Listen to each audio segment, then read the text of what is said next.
ओम शांति। भगवत गीता श्लोक क्लास में रविवार को हुए श्लोक टेस्ट के जवाब देखते हैं।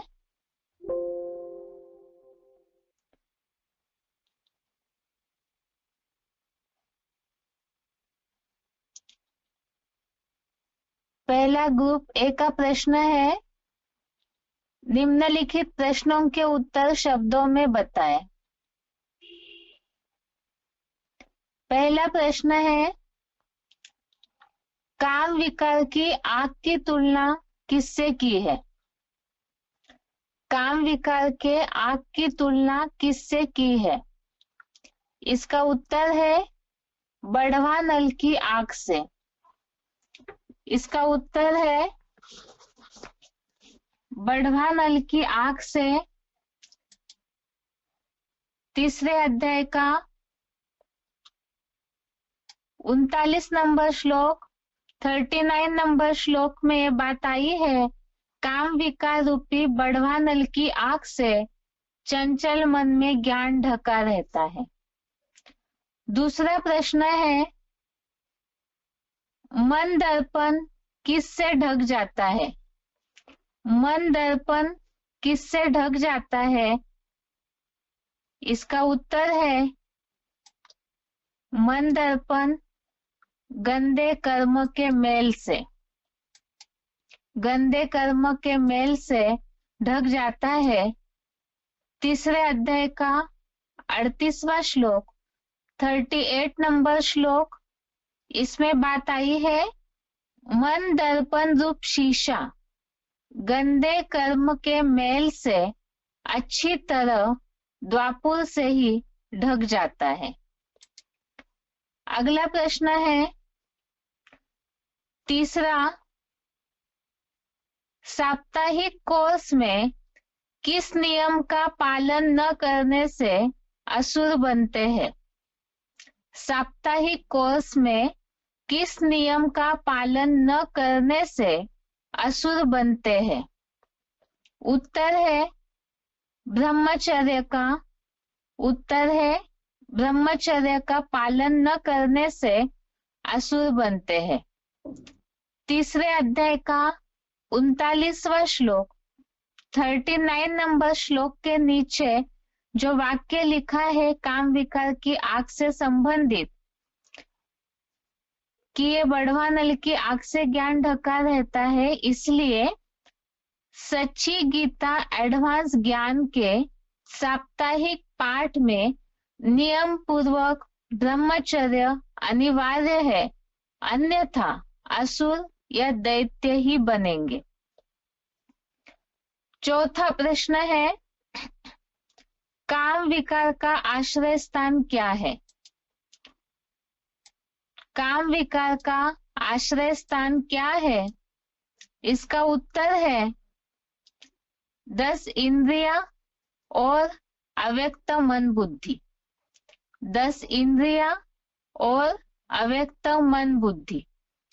तीसरे अध्याय का 40वां श्लोक 40 नंबर श्लोक, इसमें बात आई है 10 इंद्रिया अव्यक्त मन बुद्धि इस काम का द्वैतवादी द्वापर युग से ही देह समझने कारण आश्रय स्थान कही जाती है। पांचवा प्रश्न है, काम विकार किसका नाश करता है?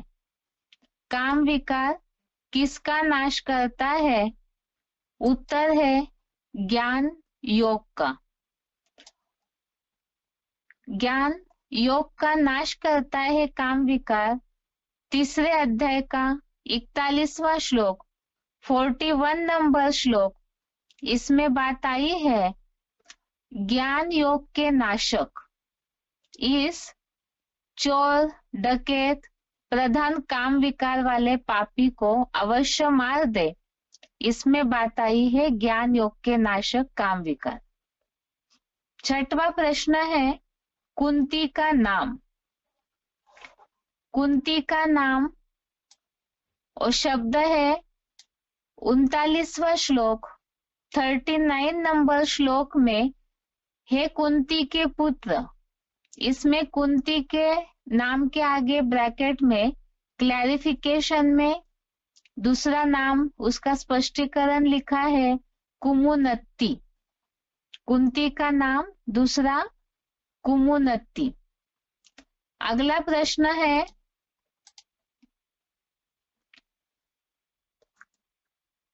ग्रुप बी का प्रश्न है, निम्नलिखित प्रश्नों के उत्तर 1-2 वाक्यों में बताएं। पहला प्रश्न है, ज्ञानी का नित्य शत्रु कौन है और क्यों? ज्ञानी का नित्य शत्रु कौन है और क्यों? ज्ञानी का नित्य शत्रु काम विकार है। और क्यों है? एक तो ये कठिनाई से पूर्ति वाला काम विकार ज्ञानी का नित्य शत्रु इसलिए है क्योंकि वह बुद्धिगत ज्ञान को ढक देता है। कठिनाई से पूर्ति होने वाला है ऐसा काम विकार ही ज्ञानी का नित्य शत्रु है, क्योंकि बुद्धिगत ज्ञान को ढक देता है।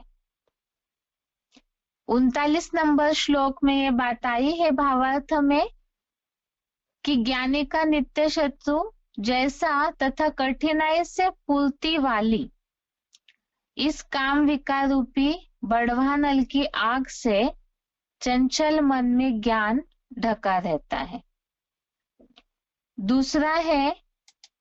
दूसरा प्रश्न, इंद्रिया काम विकार का आश्रय स्थान क्यों बनी, क्यों और कब से बनी? इंद्रिया काम विकार का आश्रय स्थान क्यों और कब से बनी? उत्तर है, इंद्रिया काम विकार का आश्रय स्थान द्वापर युग से ही बनी और कारण देहभान आने के कारण। द्वापर युग से ही इंद्रिया काम विकार का आश्रय स्थान बनी और कारण है देह समझने के कारण। 40 नंबर श्लोक 40 नंबर श्लोक में ये बात आई है, 10 इंद्रिया अव्यक्त मन बुद्धि। इस काम का द्वैतवादी द्वापर युग से ही देह समझने कारण आश्रय स्थान कही जाती है। तीसरा प्रश्न है, सबसे पहले किसे कंट्रोल करना है?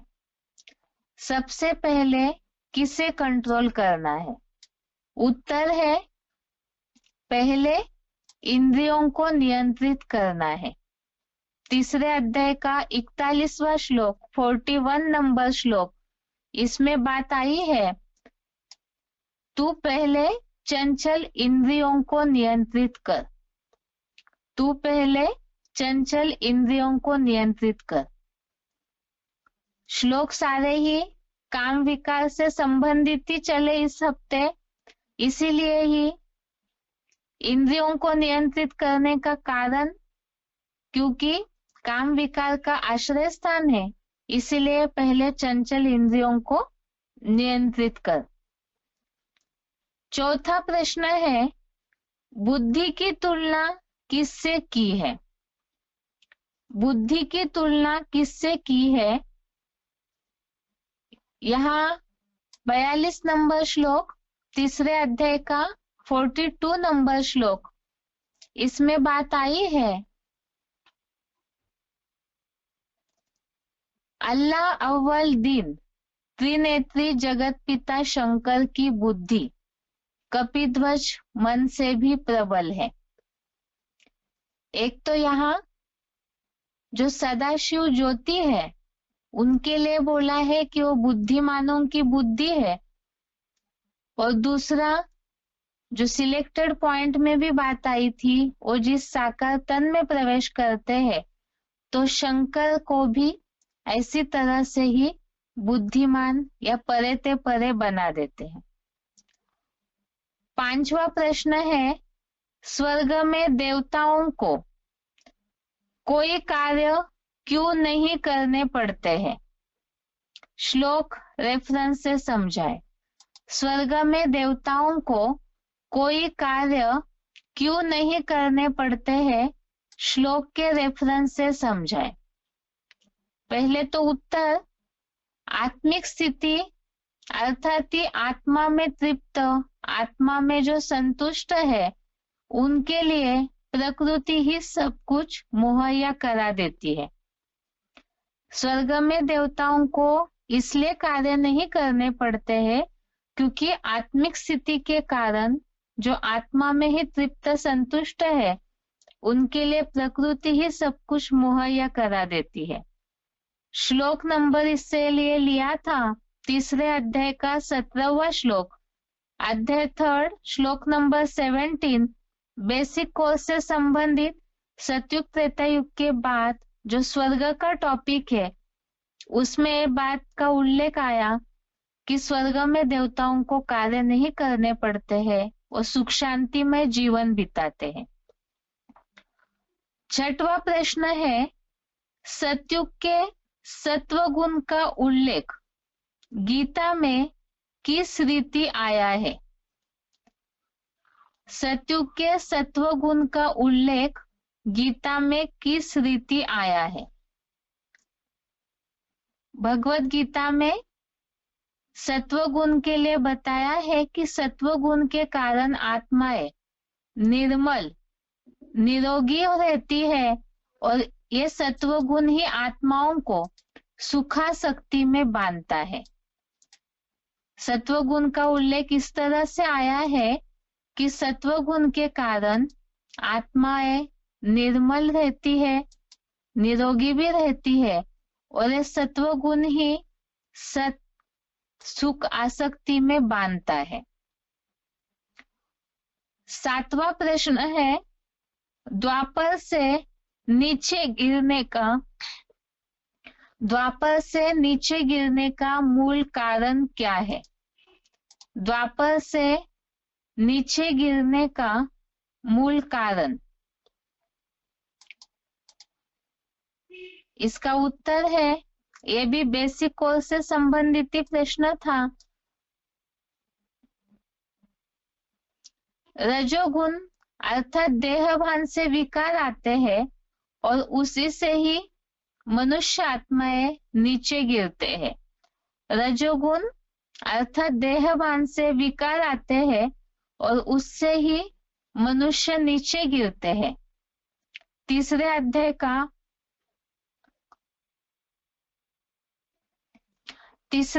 का 37वां श्लोक, अध्याय 3 श्लोक नंबर 37 में जो उल्लेख आया है, कामेश क्रोधेश रजोगुण समुद्भव, अर्थात रजोगुण से उत्पन्न यह काम और क्रोध उससे नीचे गिरते हैं, तो ये द्वापर से नीचे गिरने का मूल कारण है।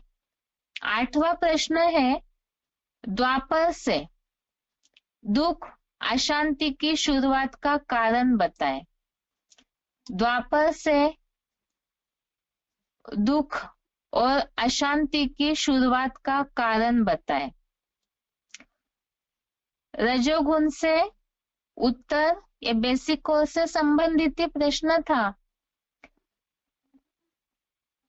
द्वापर युग से रजोगुण आया अर्थात देहभान की शुरुआत हुई, देहभान से विकार आए, विकारों के कारण आसक्ति बढ़ी, आसक्ति के कारण लोभ अर्थात लालसा स्पृहा निर्माण हुए और इससे अशांति की शुरुआत हुई। उत्तर दोबारा सुनिए, रजोगुण से, द्वापर युग से रजोगुण आया, रजोगुण अर्थात देहभान, देह के भान आने से विकार आए, विकारों के कारण तृष्णा अर्थात आसक्ति, साथ साथ लोभ और उससे ही लालसा स्पृहा लोभ, संस्कृत शब्द और हिंदी शब्द दोनों मिलाकर के ही बता रहे हैं। 14वें अध्याय का 12वां श्लोक, अध्याय 14 का श्लोक नंबर 12, इसमें इन बातों का उल्लेख आया है।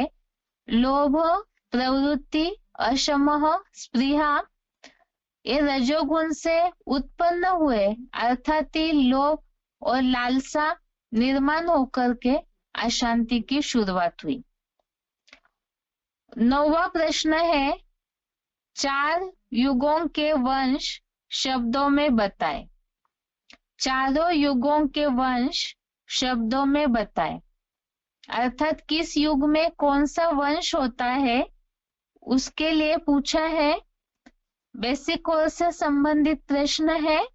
सतयुग में सूर्यवंशी देवता वर्ण थे। त्रेता युग में चंद्रवंशी वो भी देवताएं ही थे। द्वापर युग से मनुष्य बने वैश्यवंशी और कलयुग में शूद्रवंशी।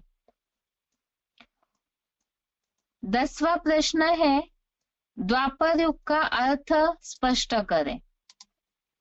द्वापर युग का अर्थ स्पष्ट करें। द्वापुर अर्थात 2 पुर, और इसका स्पष्टीकरण भी समझाना होगा जिज्ञासुओं को। बेसिक कोर्स से संबंधित जो भी प्रश्न टेस्ट में आते हैं और ज्यादातर बेसिक कोर्स की लिंक बुद्धि में रहे, इस भावार्थ से ही प्रश्न आते हैं। तो यहाँ द्वापर युग अर्थात 2 पुर अर्थात द्वैतवाद शुरू हुआ, और कारण इसका यह है कि 2 धर्मों के साथ उनके धर्मखंड बटे, धर्मखंड के साथ मतें बढ़ गई, भाषाएं बढ़ी, कुल रीति रिवाज बढ़ गए। तो इसीलिए ही द्वापुर अर्थात ही द्वापर युग की शुरुआत से ही अलग अलग मतों में धर्मखंड राज्यों में बढ़ गया, बंटवारा होने लगा, इसीलिए यू हो गया द्वापर युग। 11वां प्रश्न है, तमोगुण की परिभाषा क्या है। तमोगुण की परिभाषा क्या है, इसे हमने श्लोक के रेफरेंस से भी समझा था।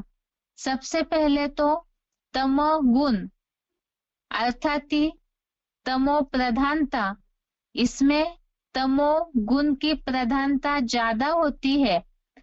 और दूसरा जो श्लोक में भगवत गीता में उल्लेख आया है, तमः अर्थात अंधकार, तो यहाँ तमोगुण अर्थात अज्ञान अंधकार की बात है, जिसमें 10वें अध्याय का 11वां श्लोक, अध्याय 10 श्लोक नंबर 11 में इस बात का उल्लेख आया था, तमोगुण अर्थात अंधकार। तो ये स्थूल अंधकार की बात नहीं है, अज्ञान अंधकार में आत्माएं चली जाती है, मनुष्य चले जाते हैं। और इसके साथ साथ ही तमोगुण आने से लापरवाही, अंधकार, आलस आदि शुरुआत होते हैं। 12वां प्रश्न है, स्वर्ग और नरक का अर्थ बताएं। स्वर्ग और नरक का अर्थ बताएं। यहाँ दोनों शब्दों की जो परिभाषा बताई जाती है, उस हिसाब से यह प्रश्न है। स्वर्ग अर्थात ही स्वस्थिति में जो गया, स्व स्वर्ग में गया,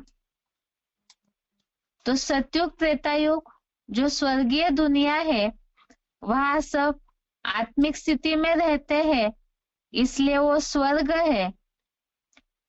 और नरक अर्थात नर जो करे सो नरक। द्वापर युग से मनुष्यों ने शांति स्थापना के लिए जो भी कर्म किए, उससे द्वैतवादी निर्माण हुआ, इसीलिए नर ने जो भी कर्म किया और नरक बना, अर्थात ही अशांति की ही शुरुआत करवाते हैं, इसलिए वो नरक हो गया। अगला ग्रुप सी का प्रश्न है, निम्नलिखित प्रश्नों के उत्तर संक्षेप में बताएं। प्रश्न है, काम विकार को क्यों मारना चाहिए और कैसे? काम विकार को क्यों मारना चाहिए और कैसे? इसका उत्तर है, इस हफ्ते जो भी श्लोक पढ़े हैं काम के निरोध का विषय, अर्थात काम विकार जो पापी है उसे रोकने के बारे में ही भगवान ने इस पूरे टॉपिक में ही समझाया है। तो इसमें सबसे पहले काम विकार निर्माण कैसे हुआ, रहता कहाँ है, उसके बारे में समझाया है। क्यों मारना चाहिए उसका उत्तर, और कैसे मारना है उसका तरीका। सबसे पहले तो क्यों मारना चाहिए, इसका उत्तर है, द्वापर युग से देहभान आया, देहभान के कारण काम विकार निर्माण हुआ और उसके साथ साथ क्रोध आया। ये दोनों भी भोगी और बहुत पाप कराने वाले हैं। कैसे पाप कराते हैं, तो उसका समाधान, जैसे अग्नि धुएं से ढक जाती है, शीशा मैल से ढक जाता है, इस तरह से काम विकार का दुष्कर्म बुद्धि के ज्ञान को ढक देता है। ये पहला उत्तर। एक तो काम विकार जो है वो बुद्धिगत ज्ञान को ढक देता है। दूसरा, काम विकार की ये आग समुद्र में लगने वाली बढ़वा नल की आग की तरह है, जो कठिनाई से पूर्ति होती है, और इसीलिए ही ऐसी काम विकार की आग एक ज्ञानी का भी नित्य शत्रु है। शत्रु इसलिए क्योंकि ये ज्ञानी के भी ज्ञान को ढक देता है।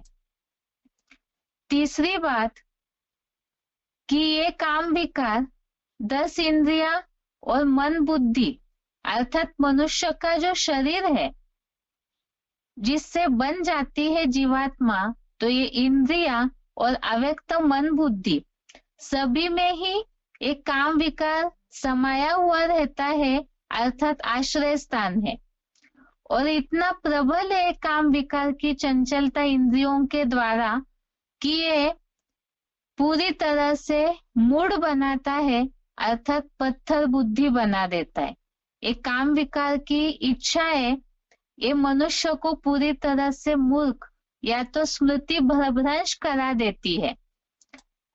अब ये तो बताया कि एक काम विकार को क्यों मारना चाहिए। एक बार फिर से इस प्रश्न जवाब को रिपीट करते हैं। 37 नंबर श्लोक से 40 नंबर श्लोक तक, 37 नंबर श्लोक से 40 नंबर श्लोक तक, इसमें ये बातें आई है कि काम विकार को क्यों मारना चाहिए। क्योंकि सबसे पहले तो ये काम जो देहभान से रजोगुण से उत्पन्न हुआ है, ये क्रोध भी साथ साथ ही लेके आता है, और ये दोनों भी भोगी और महापापी है। दूसरा,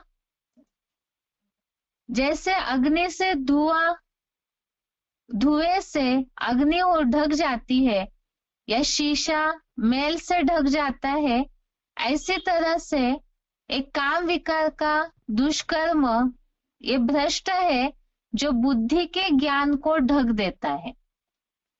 तीसरी बात, एक काम विकार की आग समुद्र में लगने वाली बढ़वा नल की आग की तरह इतनी भयंकर होती है कि ये एक तो कठिनाई से पूर्ति वाली है, और दूसरा ज्ञानी का भी नित्य शत्रु बन करके ज्ञानी के भी ज्ञान को पूरी तरह ढक देती है। तीसरा, ये काम विकार मनुष्य का जो शरीर है जिससे जीवात्मा कहते हैं, तो ये आत्मा माना मन बुद्धि और इंद्रिया 10 इंद्रिया अव्यक्त मन बुद्धि इन सभी का ही आश्रय स्थान है, और ये अपनी चंचलता प्रबलता के द्वारा, इंद्रियों की चंचलता के द्वारा काम विकार प्रबल हो करके पूरी तरह मूढ़ बनाता है, मूर्ख पत्थर बुद्धि बनाता है, स्मृति भ्रंश करा देता है पूरा। इसीलिए ही मनुष्य का जीवन ही पूरी तरह नष्ट करता है। इसीलिए ही ये काम विकार शत्रु बताया है, सदा काल का वैरी बताया है द्वापर युग से ही। इसीलिए ही इसे मारना चाहिए। और वो कैसे मारना है उसका उपाय भगवत गीता में बताया है कि पहले इंद्रियों को नियंत्रित कर। इंद्रिया बहिर्मुखी है, इसीलिए उस पहले इंद्रियों को नियंत्रित कर, क्योंकि काम विकार की पूर्ति इंद्रियों के द्वारा ही की जाती है। इसलिए पहले इंद्रियों को नियंत्रित कर। और साथ में ही एक काम विकार ज्ञान योग का नाशक भी है, इसलिए इंद्रियों को नियंत्रित करे। और एक श्लोक जो हमें आगे पढ़ना है उसमें भी इसका समाधान आया है, उसे भी साथ में जवाब में ऐड करके बताते हैं। इसमें बात आई है कि ये मन बुद्धि जो है अव्यक्त है, उसमें भी काम विकार समाया हुआ रहता है। इसीलिए ही जो बुद्धिमानों की बुद्धि है परमात्मा, जो साकार तन में आकर के शंकर में त्रिनेत्री बना करके उन्हें, जो प्रबल बुद्धिमानों की बुद्धि है परमात्मा, तो उन्हें याद करना है। 43 नंबर श्लोक में जिसका उल्लेख आया है, जो हमें आगे पढ़ना है, कि अपने आत्मा को मन बुद्धि में, मन बुद्धि के द्वारा आत्मा में मन बुद्धि को एकाग्र करके स्थिर करके भगवान को जो बताया है पूरी तरह से उस शंकर को जान करके, जो साकार में परमात्मा शिव की प्रविष्टा है, उन्हें जान करके अपने आत्मा को जितना स्थिर करते हैं, अर्थात इस साकार में निराकार की याद के द्वारा इस काम विकार रूपी शत्रु को मारना है। तो यह इस प्रश्न का जवाब है। आगे का प्रश्न है, ग्रुप डी का प्रश्न है, निम्नलिखित संस्कृत शब्दों के हिंदी अर्थ बताएं। पहला है अनलेन। अनलेन अर्थात आग। अनलेन अर्थात आग। दूसरा है दुष्पुरेन। दुष्पुरेन अर्थात कठिनाई से पूर्ति वाली। 39 नंबर श्लोक में ये शब्द आया है। 39 नंबर श्लोक में दुष्पुरेन अर्थात कठिनाई से पूर्ति वाली। तीसरा है अधिष्ठानम। अधिष्ठानम इसका हिंदी शब्द है आश्रय स्थान। तीसरे अध्याय का 40वां श्लोक, 40 नंबर श्लोक, अधिष्ठानम अर्थात आश्रय स्थान। चौथा है आदर्श। आदर्श अर्थात शीशा। 38 नंबर श्लोक, 38 नंबर श्लोक में ये शब्द आया है आदर्श अर्थात शीशा। पांचवा है प्रजही। प्रजही अर्थात मार दे। 41 नंबर श्लोक, 41 नंबर श्लोक, प्रजही अर्थात मार दे। छठवा है परानी। परानी इसका हिंदी शब्द है प्रबल। 42 नंबर, 42 नंबर श्लोक। ग्रुप ई का प्रश्न है आगे का, निम्नलिखित प्रसंगों के लिए श्लोक बताएं। निम्नलिखित प्रसंगों के लिए श्लोक बताए। पहला है, बुद्धिमानों की बुद्धि परमात्मा है। बुद्धिमानों की बुद्धि परमात्मा है।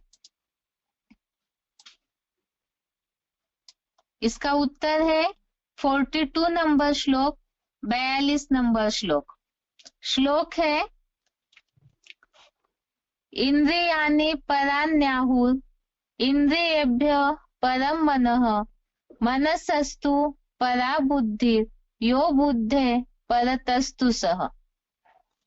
अर्थात ज्ञान और कर्मेंद्रियों को कहते हैं कि बड़ी प्रबल है। प्रधान मन इंद्रियों से प्रबल है। अल्लाह अव्वल दिन त्रिनेत्री जगत पिता शंकर की बुद्धि कपिध्वज मन से भी प्रबल है, किंतु जो त्रिनेत्री रूप बुद्धि से परे है वह तेरे रथ में त्रिकालदर्शी सदाशिव ज्योति ही है।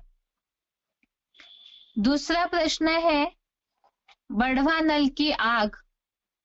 ऑप्शन में ही दूसरा भी इसी में पूछा है, छिपकर विष पीते हैं तो भस्मासुर ही बनेंगे। एक तो बढ़वा नल की आग, दूसरा ऑप्शन में छिपकर विष पीते हैं तो भस्मासुर ही बनेंगे। तीसरे अध्याय का 39वां श्लोक, अध्याय 3, श्लोक नंबर 39। श्लोक है, आवृतम ज्ञानमेतेन ज्ञानिनो नित्यवैरिणा काम रूपेण कौन्तेय दुष्पुरेण नलेन च। अर्थात, हे कुंती पुत्र, ज्ञानी का नित्य शत्रु जैसा तथा कठिनाई से पूर्ति वाली इस काम विकार रूपी बढ़वा नल की आग से चंचल मन में ज्ञान ढका रहता है। इसमें बढ़वा नल की आग का उल्लेख आया है और जो नीचे नोट है, सच्ची गीता एडवांस ज्ञान के साप्ताहिक पाठ में नियम पूर्वक ब्रह्मचर्य अनिवार्य है, अन्यथा असुर या दैत्य ही बनेंगे। तो इस संबंधित हमने जो पॉइंट देखा था मुरली का, उसमें एक उल्लेख आया था कि जो इस तरह से छिपकर विष पीते हैं तो भस्मासुरी बनेंगे।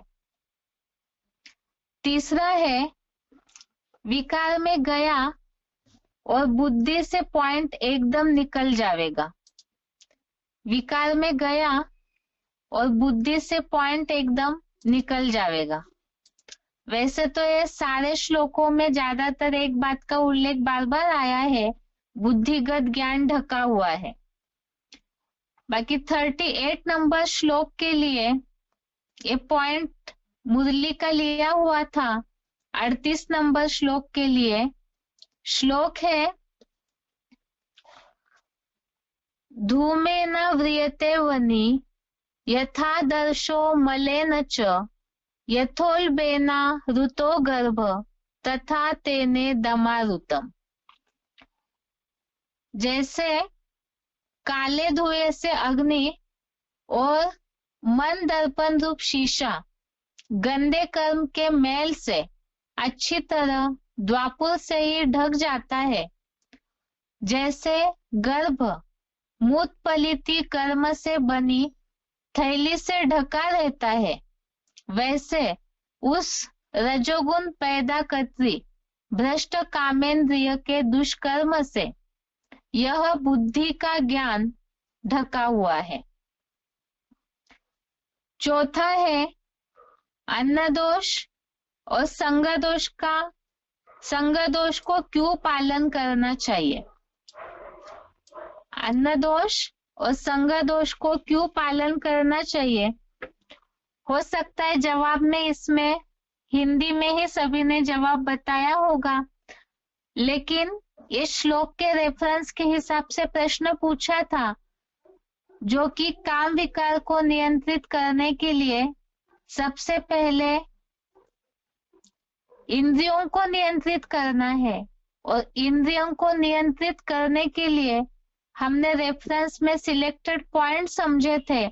इंद्रियों को नियंत्रित करने के लिए सबसे पहले अन्न दोष और संग दोष, इस नियम का पालन करना चाहिए। जितना कायदा उतना फायदा।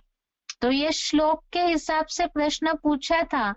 तीसरे अध्याय का 41वां श्लोक, अध्याय 3 श्लोक नंबर 41।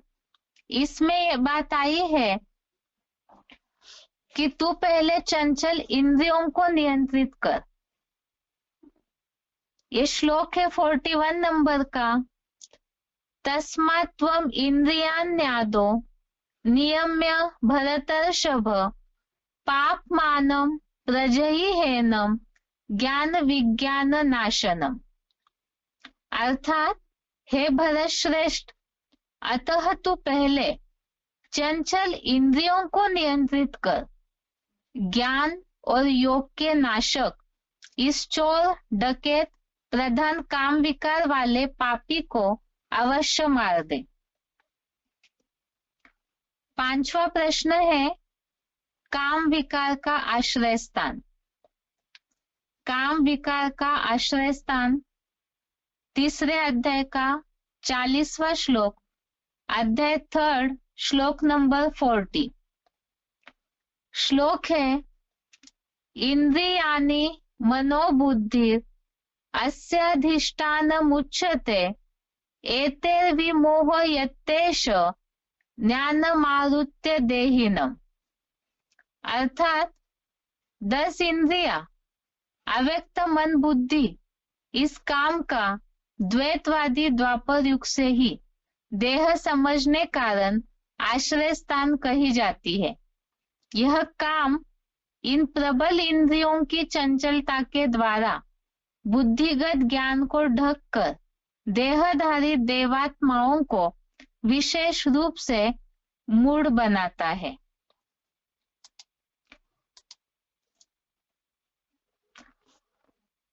इस तरह से ये श्लोक टेस्ट के जवाब हो गए।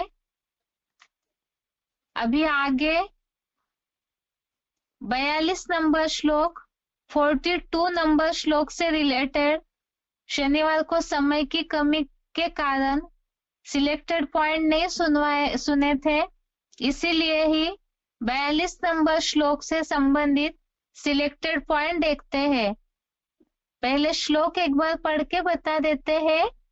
इंद्रियाणि पराण्याहुर इंद्रियेभ्यः परम मनः मनसस्तु परा बुद्धि यो बुद्धे परतस्तु स। इससे संबंधित सिलेक्टेड पॉइंट पहला है वार्तालाप 1598, डिस्कशन नंबर 1598। मुख्यवंशावली ब्राह्मण और उपब्राह्मण से ज्यादा पवित्रता है, ज्यादा पवित्रता कौन दिखाती है? मुखवंशावली में पवित्रता होगी ज्यादा। मुखवंशावली में ज्यादा पवित्रता कहाँ से होगी? गोद में रहना, गोद माने कुख, गोद में रहना, गोद देह का अंश है या मुख का अंश है? तो देवभान में ज्यादा रहेगा ना मुखवंशावली। जो मुखवंशावली है वो मुख की निकली हुई बात को मानेगा। मुख से जो निकली हुई बात है वो बुद्धियोग से निकली है या बिना बुद्धियोग की निकली है? बुद्धियोग से निकली है। और वो भी बुद्धि भी कोई सामान्य मनुष्य की नहीं। किसकी बुद्धि से? जो बुद्धिमानों की बुद्धि है,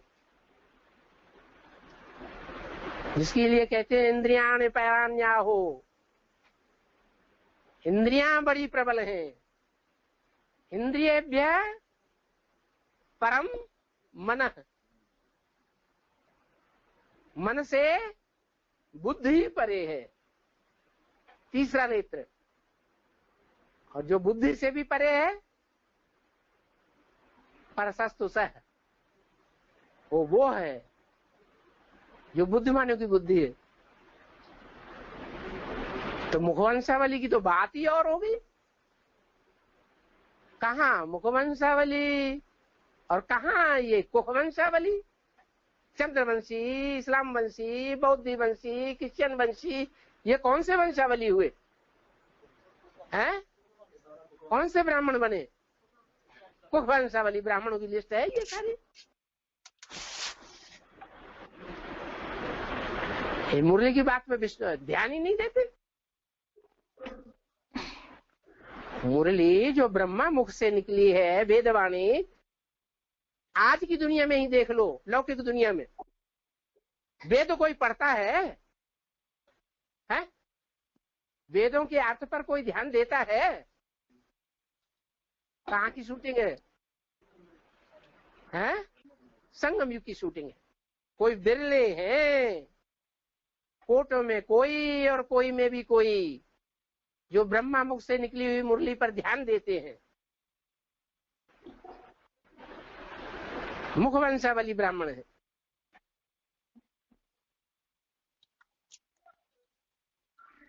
आगे का पॉइंट है वार्तालाप नंबर 1634, डिस्कशन नंबर 1634।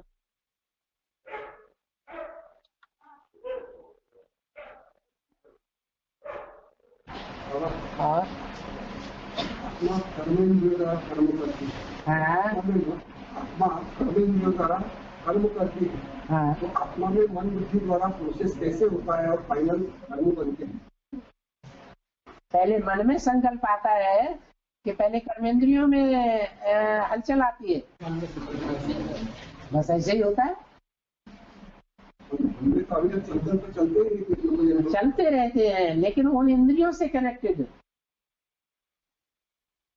उन इंद्रियों से कनेक्टेड जो संकल्प चलते हैं, वो पहले मन उत्तेजित होता है, तब इंद्रियां उत्तेजित होती है।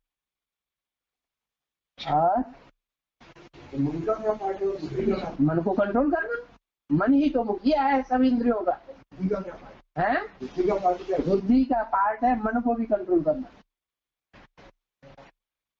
क्या? इंद्रियाणि पराण्याहो इंद्रियेभ्यः परं मनः। इंद्रियों से, इंद्रियां पर है, पर मन बड़ी प्रबल है। इंद्रियों से मन प्रबल है।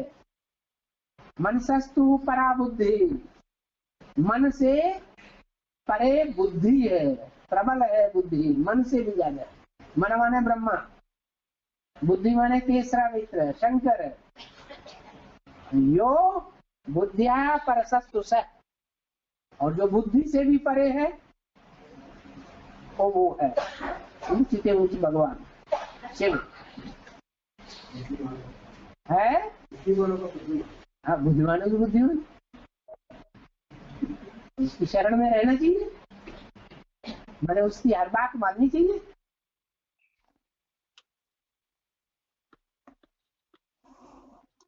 आगे का पॉइंट है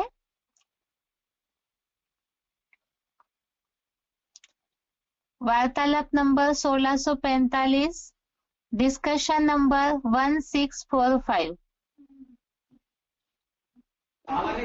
बुद्धिमानों की बुद्धि है पाप। हम मानते नहीं इस बात को।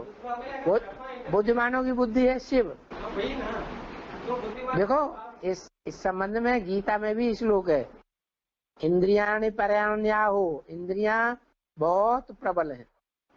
इंद्रियेभ्यः परं मनः, इंद्रियों से परे, इंद्रियों से ज्यादा प्रबल मन रूपी ब्रह्म है। इंद्रियेभ्यः परं मनः, मनसस्तु परा बुद्धि, मन से भी, ब्रह्मा से भी परे बुद्धि है। बुद्धि माने कौन? तीसरा नेत्र। और यो बुद्धिया परसस्तु सः, और जो बुद्धि से भी परे है वो है सह। सह माने हुआ कौन? शिव। तो कौन हुआ बुद्धिमानों की बुद्धि? बस वही भगवान है। तुम दो को मानते हो, हम एक को मानते हैं, बेविचारी याद करते हैं तुम। और क्या, एक को याद करना है या दो को याद करना है? साकार में निराकार को याद करो। तो साकार अभी साबित कहाँ हो रहा है? साकार तो साकार तब साबित होगा जो बात बाबा ने बोली, जो देखे साकार को। साकार को इन आंखों से देखा जाएगा ना, जो देखे, जो कानों से सुने, उसकी बुद्धि में ये बात बैठे क्या कि शिव भगवान मेरा बाप आ गया। अभी तो कोई नहीं कहता है, अभी तो तुम भी मानने के लिए तैयार नहीं है। मानने के लिए तैयार ना ना ना ना ना बुद्धिमानों की बुद्धि है शिव। तो बाबा अगर उस समय ब्रह्मा इंटरफेयर करके बोला तो तुरंत बोला, ये ब्रह्मा बीच में इंटरफेयर, तुरंत बोल सकते थे। हाँ, वो तो बोलता ही था, बोलते थे, बोला नहीं ना, और मुरली में बोलते थे ना, इंटरफियर करके बोलता है।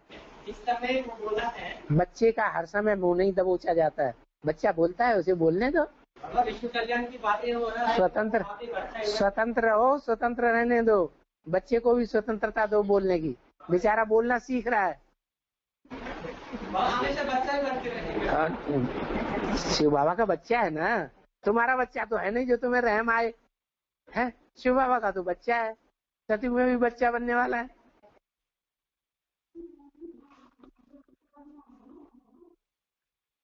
आगे का पॉइंट है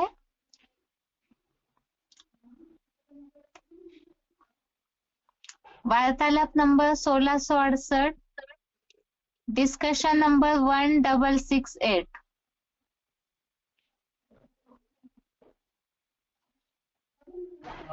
है। मीठे मीठे बच्चे जानते हैं और जिस्म के साथ जानते हैं। बाप भी अभी जिस्म के साथ सब कुछ जानते हैं। बिल्कुल। इस घोड़े व घोड़ी पर सवार है। उनसे घोड़े। हाँ, घोड़े घोड़ी अभी मुखिया कौन है, मुख्य घोड़े घोड़ी कौन है पता ही नहीं। अरे प्रजापिता और ब्रह्मा ये मुख्य घोड़ा घोड़ी है या नहीं है? हैं? भाई बुद्धि कहाँ जा रही थी? मन रूपी घोड़ा। हाँ हाँ, वो मन रूपी घोड़ा नहीं है, हैं? हाँ, और वो बुद्धि रूपी घोड़ा नहीं है, वो घोड़ी है, वो घोड़ा है। घोड़ी में ज्यादा ताकत होती है, घोड़े में ज्यादा ताकत होती है, हैं? घोड़े में ज्यादा ताकत होती है।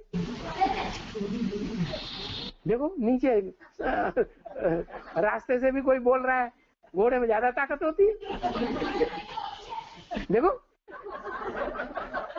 ज्ञानी बैठे हुए और इतनी बात नहीं जानते।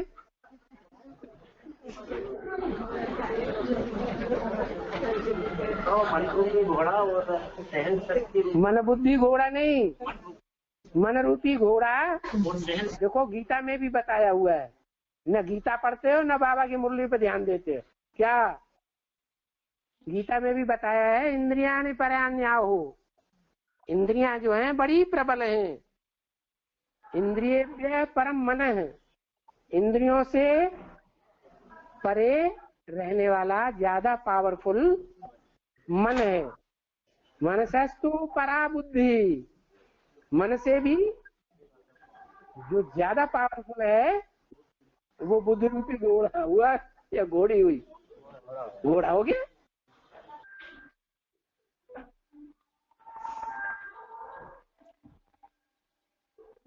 अभी तक के जो पॉइंट समझे हमने, जैसे पहले पॉइंट में बताया इसके पहले कि मन घोड़ा है और वो जाते समय अपने सवार को भी ले जाता है, अर्थात इंद्रियों की चंचलता में मन जब खींचा जाता है तो बुद्धि को भी खींचता है। तो ऐसे ही ये सारे जो भी बुद्धि है, उन सब से भी प्रबल बुद्धिमान जो है परमात्मा, उनके बारे में श्लोक में भी वो सारे पॉइंट में भी शिव बाबा बता रहे। आगे का पॉइंट है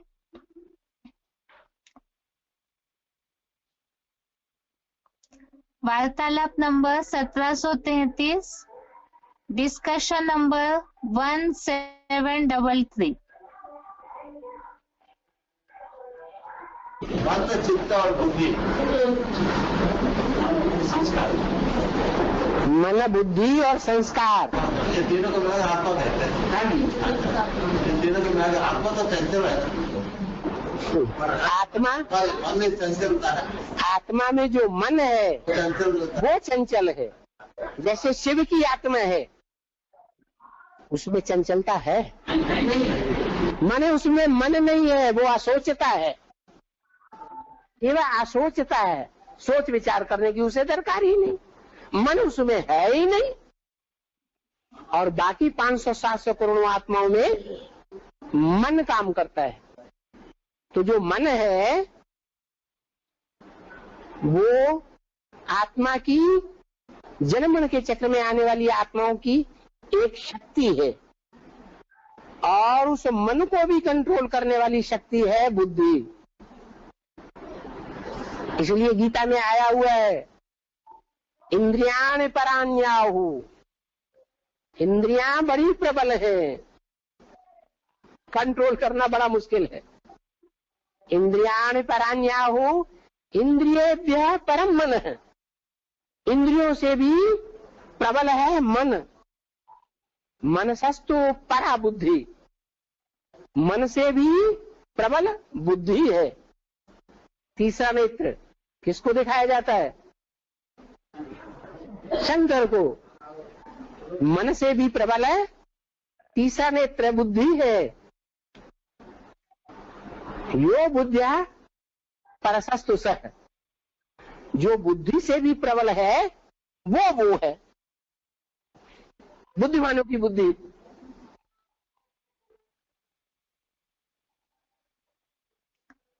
आगे का पॉइंट है बीसीडी नंबर 2189।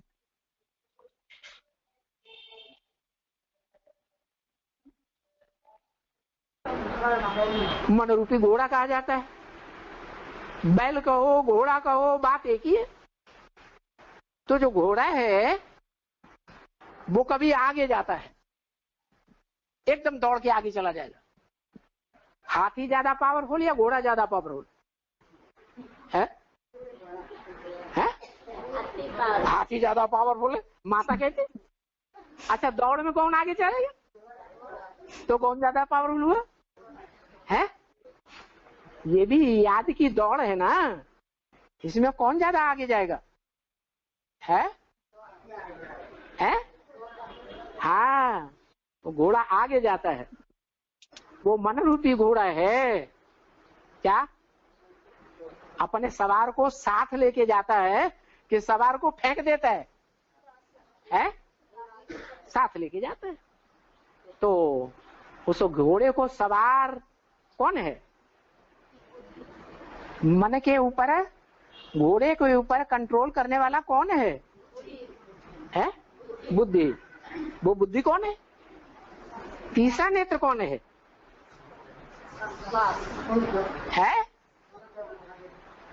तीसरा नेत्र भी है। इंद्रियाणि परान्याहु, इंद्रियेभ्यः परम मन है, इंद्रियों से परे मन है। मनसस्तु परा बुद्धि, मन से भी प्रबल बुद्धि कौन है? कौन है? जितने भी दुनिया में बुद्धिमान वैज्ञानिक हैं, उन वैज्ञानिकों की भी मति फेल हो जाती है। गीत बनाए हुए हैं, खाए के पान बनारस वाला। कहाँ का पान खाया? बनारस का पान खाया। हुई जाए बंद अकल का ताला। क्या बुद्धिमान बड़े अकलमंद होते हैं कि नहीं? उनकी भी बुद्धि का ताला बंद हो जाएगा कि खुला रहेगा? क्या होगा उनका भी? ये एटम बम किसने बनाए हैं? कौन से वैज्ञानिकों ने? अमेरिका वालों ने नहीं बनाए हैं। किसने बनाए?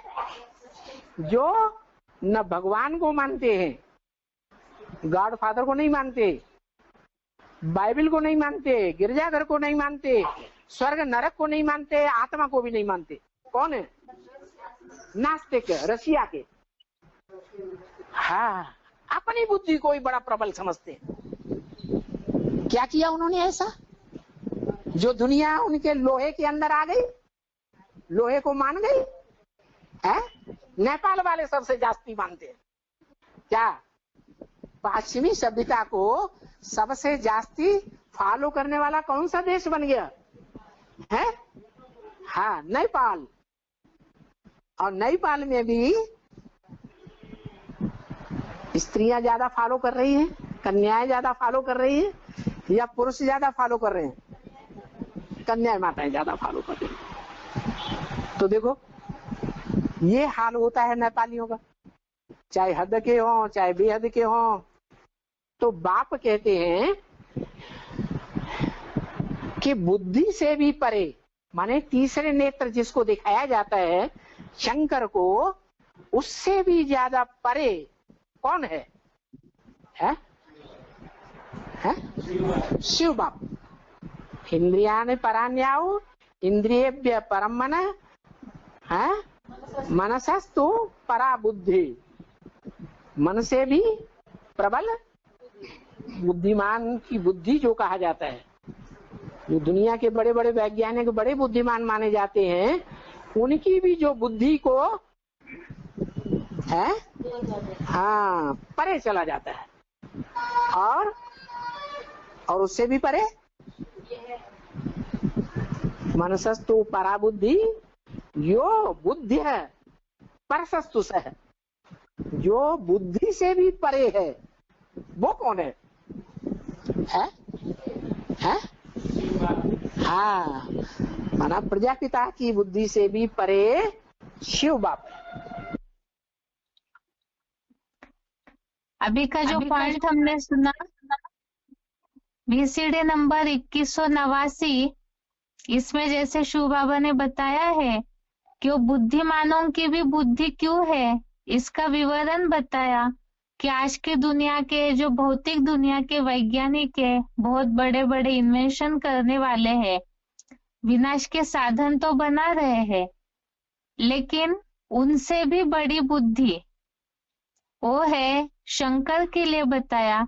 और उससे भी बुद्धिमानों की भी बुद्धि जो परे ते परे है वो सदाशिव ज्योति। आगे का पॉइंट है VCD नंबर 2247, VCD नंबर 2247। देह स्थूल कि इंद्रियां ज्यादा है स्थूल है? देह जास्ती स्थूल। इंद्रियों में भी ज्ञान इंद्रियां स्थूल या कर्मेंद्रियां स्थूल? कर्मेंद्रियां स्थूल। और इंद्रियों में भी 11वीं इंद्रिय मन, दोनों के बीच में 10 इंद्रियां और 11वां मन, ज्यादा स्थूल कौन है? स्थूल है 10 इंद्रियां ज्यादा स्थूल। और ज्यादा सूक्ष्म कौन है? मन बहुत सूक्ष्म है। मन से भी जास्ती प्रबल कोई है जो अति सूक्ष्म है, क्योंकि एटम, जिससे एटम बम बनता है, जो एटम बम सारी दुनिया को खलास करने के निमित्त बन जाते हैं। इतनी ताकत होती है एटम में। क्यों ताकत होती है? क्योंकि अरे सूक्ष्म होता है। जो जितना जास्ती सूक्ष्म उतना जास्ती ताकतवर बन जाता है। तो देखो, इंद्रियों से मन सूक्ष्म है और मन से बुद्धि सूक्ष्म है। जिसे त्रिनेत्री कहा जाता है। भारतीय परंपरा में, शास्त्रों में त्रिनेत्री किसको कहा जाता है? अरे कोई 3 नेत्र वाला है? कोई नहीं। शंकर को दिखाते हैं। और उस त्रिनेत्री से भी जाति कोई सूक्ष्म है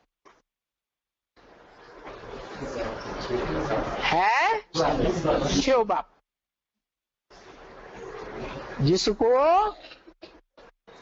अपनी देह नहीं है, अपनी इंद्रियां ही नहीं है, जिसको अपना मन ही नहीं है।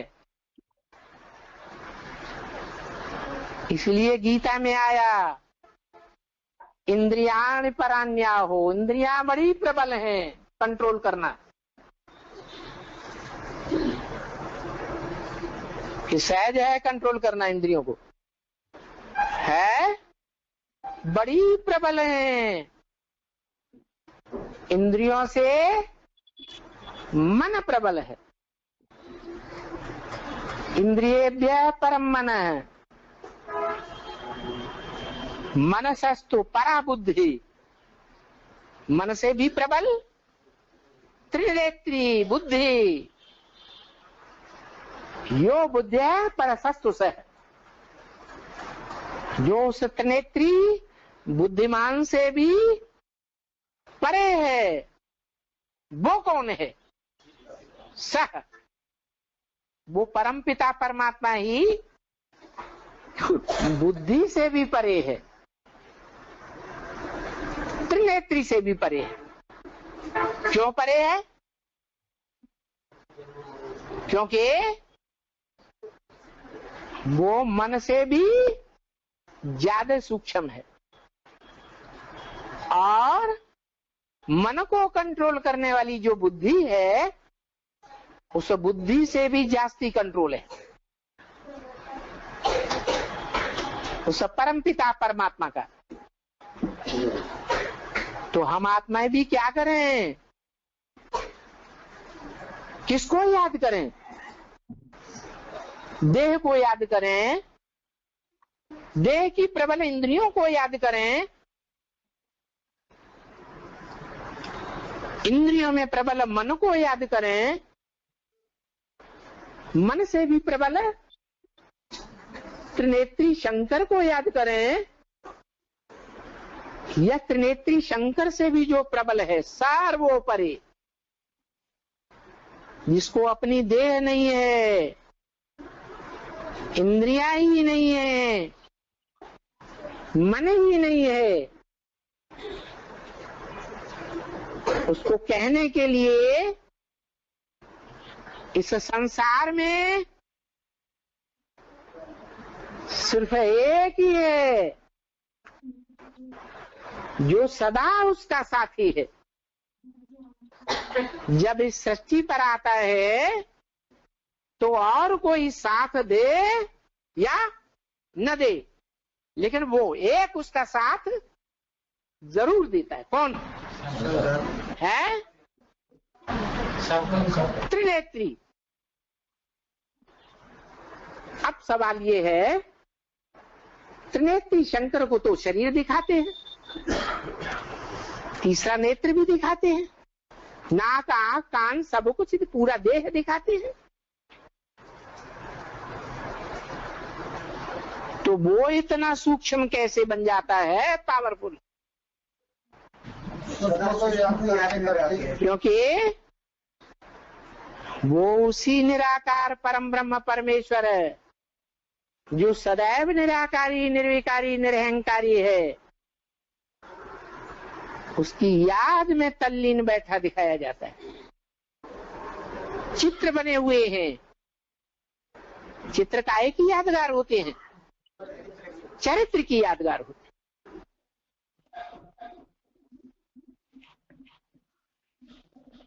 अभी के पॉइंट में श्लोक टेस्ट में जो संक्षेप का प्रश्न आया था उसका पूरा जवाब दिया है शिव बाबा ने कि काम विकार को मारने के लिए क्या करना चाहिए? तो इंद्रियां प्रबल है, उनसे भी मन घोड़े की तरह चंचल है, इसलिए वो प्रबल है, और उससे भी प्रबल बुद्धि है, और सभी मनुष्यों की भी बुद्धि से प्रबल त्रिनेत्री शंकर है, उनसे भी प्रबल है शिव, जिन्हें मन ही नहीं है, मन की चंचलता नहीं है, अमन है, इसलिए वो बुद्धिमानों की बुद्धि परे ते परे अति सूक्ष्म है। तो उन्हें जितना याद करेंगे तो उतना ही, जो भगवत गीता के इस हफ्ते के श्लोक थे, काम विकार रूपी शत्रु को मारना है, तो जितना वो सूक्ष्म से सूक्ष्म परमात्मा को याद करेंगे तो उतना ही इस शत्रु को मारने के लिए मदद मिलेगी। इसके साथ साथ आज का गीता क्लास यहाँ ही पूरा करते हैं। ओम शांति।